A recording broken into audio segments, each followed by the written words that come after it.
ചില ബന്ധങ്ങൾ പവിത്രമാണ്. കണ്ണും നിറയും മനസ്സും നിറയും. സ്വന്തം ജോസ്കോ ജ്വല്ലേഴ്സ്. ഇനി സംശുദ്ധമായ സ്വർണം ചെറുപുഴയിൽ.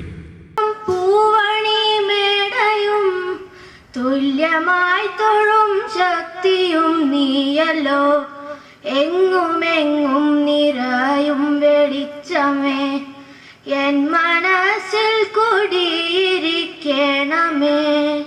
നമ്മുടെ മാധ്യമ സാമൂഹിക സാംസ്കാരിക രംഗങ്ങളിൽ നിലവിൽ സജീവ സാന്നിധ്യം അറിയിച്ചുകൊണ്ടിരിക്കുന്ന ശ്രീ പെരിങ്ങോം ഹാരിസിൻ്റെ സഹോദരിയുമായ സാഹിത്യ മേഖലകളിൽ, വിദ്യാഭ്യാസ മേഖലയിൽ, സാംസ്കാരിക മേഖലയിൽ തൻ്റെ അടയാളപ്പെടുത്തലുകൾ നടത്തി വരുന്ന ശ്രീമതി MA മുംതാസ് ടീച്ചറുടെ 4ാമത് സൃഷ്ടിയുടെ പ്രകാശനമാണ്, പുസ്തക പ്രകാശന കർമ്മമാണ് ഇവിടെ സംഘടിപ്പിക്കപ്പെട്ടിട്ടുള്ളത്. അദ്ദേഹത്തെ പോലുള്ള വ്യക്തിത്വം ഉണ്ടാവുക എന്നുള്ളത് നമുക്ക് പെരിങ്ങോം നാടിന് തന്നെ എപ്പോഴും അഭിമാനത്തോടു കൂടി ഓർമ്മിക്കാൻ കഴിയുന്ന ഒന്നാണ് എന്നുള്ളത് കൊണ്ടാണ്. സ്കൂളിലേക്ക് നടന്നു വന്ന വഴികളിലെ ഇരുവശങ്ങളിലും കണ്ട ആളുകൾ, പുൽച്ചെടികൾ, ആ നടപ്പാത, അതിനെക്കുറിച്ചെല്ലാമുള്ള വിവരണം ഈ പുസ്തകത്തിലുണ്ട്. ഉമ്മൽ കുൽസുവിനാണ് ആ പുസ്തകം സമർപ്പിച്ചിട്ടുള്ളത്. ആ പുസ്തകത്തിൽ ഏറെ പേജുകൾ ഉപ്പിയായ ശ്രീ മൊയ്തീൻ കുട്ടിയെ കുറിച്ച് നല്ല വിവരണം അതിൽ കൂടി നൽകുന്നുണ്ട്. നമ്മുടെ നാട്ടിലെ മരിച്ചുപോയ ആളുകൾ, ജീവിച്ചിരിക്കുന്നവർ, അതിൻ്റെ ബന്ധുക്കൾ എല്ലാം ആ പുസ്തകത്തിൽ കൂടി നമ്മളെ പരിചയപ്പെടുത്തുന്നുണ്ട്. പോകുമ്പോഴും എൻ്റെ കൂട്ടിന് ആ മനുഷ്യനാണ് ഉണ്ടായിരുന്നത്. അദ്ദേഹത്തിന് അത്രയും വിശ്വസിക്കാൻ പറ്റുന്ന ഒരാളെയും പിന്നീടുള്ള എൻ്റെ ജീവിതയാത്രയിൽ ഒരിടത്തും എനിക്ക് കണ്ടുമുട്ടാൻ കഴിഞ്ഞിട്ടില്ല എന്ന് അദ്ദേഹം എഴുതിയിട്ടുള്ള അനുഭവമുണ്ട്. ഡൽഹിയിൽ ആദ്യമായി വളരെ ചെറിയ പ്രായത്തിൽ ദില്ലിയിൽ എത്തിയിട്ടുള്ളൊരു പത്രപ്രവർത്തകനാണ്. അദ്ദേഹത്തിൻ്റെ എല്ലാ കഥകളും നമുക്ക് പ്രിയപ്പെട്ട കഥകളാണ്. പ്രശസ്തമായിട്ടുള്ള കഥകളൊക്കെ പേരുകൾ നിങ്ങൾക്ക് എല്ലാവർക്കും അറിയാം. ഈ സമീപകാലത്ത് അതിലൊരു കഥ സിനിമയായിട്ടുള്ളത് കണ്ടതിൻ്റെ അനുഭവങ്ങൾ മായാത്തതുപോലെ. ആ പാട്ടിനെ ഇരുത്തിക്കൊണ്ട് ഞാനൊന്നും പറയുകയല്ല. ആ സിനിമ കണ്ടതിന് ശേഷം ഞാൻ വീണ്ടും വായിച്ചത് ആ കഥയാണ്. ആ കഥയുടെ അത്രയും സൗന്ദര്യം കണ്ടതിന് നല്ല കിട്ടിയത് വായിച്ചതിനാണ്. അദ്ദേഹം ഇരുത്തിക്കൊണ്ട് അദ്ദേഹത്തെ പുകഴ്ത്തേണ്ട ഒരു ആവശ്യവും പഠനം ആഗ്രഹിക്കുന്ന ഒരു കാര്യമില്ല. നമ്മളാരും അതിന് ധൈര്യപ്പെടുകയില്ല. പക്ഷെ അതൊരു സത്യമായതുകൊണ്ട് ഞാൻ പറയാം. ഞാനെന്നാ സിനിമ കണ്ട് തിരിച്ചു വരുമ്പോൾ വായിച്ചത് മൊബൈലിലെ ഗൂഗിളിൽ സെർച്ച് ചെയ്ത് കിട്ടിയിട്ടുള്ള ആ കഥ വീണ്ടും വായിച്ചു. കുറച്ച് മുമ്പ് എഴുതിയിട്ടുള്ള ഒരു കഥ ഒരിക്കലും മറക്കില്ല. അദ്ദേഹത്തിന്റെ വയസ്സ് കുറച്ച് പറഞ്ഞപ്പോൾ പ്രൊഫസർ കുഞ്ഞിരാമാഷ തിരുത്തി കുറച്ചുകൂടി വയസ്സ് കൂട്ടിയിട്ട് പറഞ്ഞു.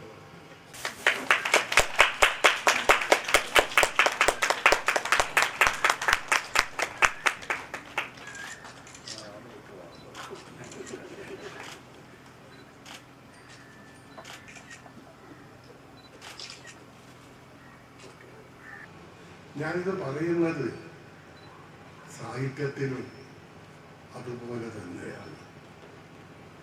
മഹാന്മാരായ, ലോകപ്രശസ്തരായ, ഇനി ഇതിനപ്പുറം കഴിവുള്ളതിലില്ല എന്ന് വായിക്കുന്ന നമ്മളൊക്കെ വിശ്വസിക്കുന്ന എഴുത്തുകാർ മാത്രം മതിയോ ഒരു ഭാഷയിൽ? ഞാൻ പലപ്പോഴും ആലോചിക്കാറുള്ള ഒരു കാര്യമാണ്. മലയാള ഭാഷയിൽ എൻ്റെ കാലത്ത്, പഴയതിലേക്ക് ഞാൻ പോകുന്നില്ല, എൻ്റെ കാലത്ത് ഏറ്റവും പ്രശസ്തരായ 3 മഹാകവികളുണ്ടായി. വള്ളത്തോൾ, ഊളൂർ കുമാരനാശാൻ, കവിത്രയം എന്ന് പറയുന്ന 3 പേർ. ഇവരെല്ലാവരും വളരെയേറെ വിശിഷ്ടമായ രചനകൾ നിർവഹിച്ച യുഗപ്രഭാവരായിരുന്നു എന്ന് വെച്ച് ഇവർ മതി, ഇവരെ കാലശേഷം ഇനി ആരും എഴുതേണ്ട എന്നൊരു തീരുമാനം വരികയാണെങ്കിൽ അതെത്രമാത്രം മോശപ്പെട്ട ഒരു കാര്യമായിരിക്കും. നമ്മുടെ ഭാഷയ്ക്ക് അതുകൊണ്ട് നേട്ടമാണോ ഉണ്ടാകുക? അതല്ല പോഷണം. അങ്ങനെ ഒരു തീരുമാനം ഉണ്ടായിരുന്നെങ്കിൽ നമുക്ക് കുഞ്ഞിരാമൻ നായർ ഉണ്ടാവില്ല, വൈലോപ്പിള്ളി ഉണ്ടാവില്ല, ഇടശ്ശേരി ഉണ്ടാവില്ല, അക്കിത്തം ഉണ്ടാവില്ല, കക്കാട് ഉണ്ടാവില്ല, ഒരാളും ഉണ്ടാവില്ല. നമുക്ക് എല്ലാം വേണം. റോസ് മാത്രം പോരാ, പുഷ്പങ്ങളുടെ റാണിയാണ് റോസ്. റോസ് മാത്രം പോരാ, വലിയ വാസനയില്ലാത്ത പുഷ്പങ്ങൾക്കും നമ്മുടെ തോട്ടത്തിൽ സ്ഥാനമുണ്ടായിരിക്കണം, സ്ഥാനമുണ്ടാകും. ഗൗരവമുള്ളൊരു വിഷയമാണിന്ന്.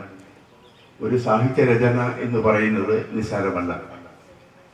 ഏതെല്ലാം തരത്തിലുള്ള ചിന്തകളെ, ഭാവങ്ങളെ തുള്ളി തുള്ളിയായി വീഴുന്ന മഴ ഒഴുകി ഒഴുകി കടലിലെത്തുന്ന പോലെ ചിന്തയുണ്ടായി. ആ ചിന്ത വാക്കുകളായി, വാക്കുകൾ പിന്നെ വലുതായി വലുതായി മഹാസമുദ്രം എന്ന് പറയുന്ന സാഹിത്യത്തിൻ്റെ ഒരു സാഹിത്യഭാവത്തിൻ്റെ വലിയ തലത്തിലെത്തുന്ന വിശിഷ്ടമായ ഒരു പ്രക്രിയയാണ്. മുംതാസ് ടീച്ചറുടെ ഇതിനു മുൻപ് കിട്ടിയിരുന്ന പുസ്തകങ്ങളെല്ലാം ഞാൻ വായിച്ചിട്ടുണ്ട്. ഇവിടെ ഈ പുസ്തക പ്രസിദ്ധീകരണത്തിൽ വന്നിരിക്കുന്ന നിങ്ങൾ എത്ര പേര് 4 പുസ്തകം വായിച്ചിട്ടുണ്ട്? ഈ പ്രകാശിതമായിരിക്കുന്ന ഈ പുസ്തകം എനിക്ക് വായിക്കേണ്ട അവസരം കിട്ടി. രണ്ടാമത്തെ ആള് നമ്മുടെ ബഹുമാനായിട്ടുള്ള CM-ന്റെ മുമ്പിൽ വളരെ സൗഹൃദമുള്ള ആളാണെങ്കിൽ പോലും മുമ്പിൽ ഇരിക്കാനും പേടിയാണ്, വേർക്കാറുണ്ട്. അത് സ്നേഹം കൊണ്ടാണ് എന്ന് ഞാൻ പലപ്പോഴും സഖാവ് പിണറായിയുടെ മുമ്പിൽ ഞാൻ പറഞ്ഞിട്ടുണ്ട്. മറ്റൊന്ന് പപ്പേട്ടനെ എനിക്ക് ഞാൻ സംസ്കൃത കോളേജിൽ 80 മുതൽ ജോലിക്ക് കയറിയപ്പോൾ എനിക്ക് പപ്പേട്ടനെ അറിയാം. അതുകൊണ്ട് Mumtaz teacher MA Mumtaz MA വളരെ ലളിതമായിട്ട് കാര്യങ്ങൾ പറഞ്ഞു. സത്യത്തിൽ എനിക്ക് ആ പുസ്തകം വായിക്കാൻ തന്നിട്ടില്ല, മാഷോടുള്ള ബഹുമാനം കൊണ്ടാണ് എനിക്ക് തോന്നുന്നത്.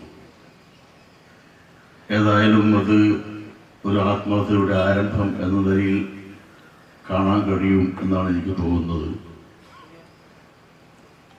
മകള് ജമ്മു കാശ്മീരിൽ പഠിക്കുന്നു എന്ന് പറയുന്നത് ചെറിയ കാര്യമല്ല. അങ്ങനെ ഒരു നിർദ്ദേശം വെച്ചപ്പോൾ ഞാൻ പറഞ്ഞു, ഒരു സന്ദേഹവും വേണ്ട, മകളോട് പഠിക്കട്ടെ എന്ന് തന്നെയാണ്. മുംതാസ് ടീച്ചറുടെ പുതിയ പുസ്തകം പ്രകാശനം ചെയ്യുമ്പോൾ അതൊന്ന് പരിചയപ്പെടുത്തി തരണം എന്ന് ടീച്ചർ വിളിച്ചാവശ്യപ്പെട്ടപ്പോൾ ഞാൻ വിചാരിച്ചത് അതൊരു കവിതാ പുസ്തകമായിരിക്കും എന്ന്. പയ്യന്നൂരിൽ വെച്ച് ടീച്ചറുടെ കവിതാ സമാഹാരം പ്രകാശനം ചെയ്യപ്പെട്ടപ്പോൾ അതിലെ കവിതകളൊക്കെ സദസ്സിന് പരിചയപ്പെടുത്തി കൊടുക്കുവാനുള്ള ഭാഗ്യമുണ്ടായത് എനിക്കാണ്. വിദേശ പഠനമാണോ നിങ്ങളുടെ ലക്ഷ്യം? എങ്കിൽ എഡ്വിങ്സ് തന്നെയാണ് നിങ്ങളുടെ ഏറ്റവും മികച്ച choice. Edwings, Kerala's favourite study abroad consultant.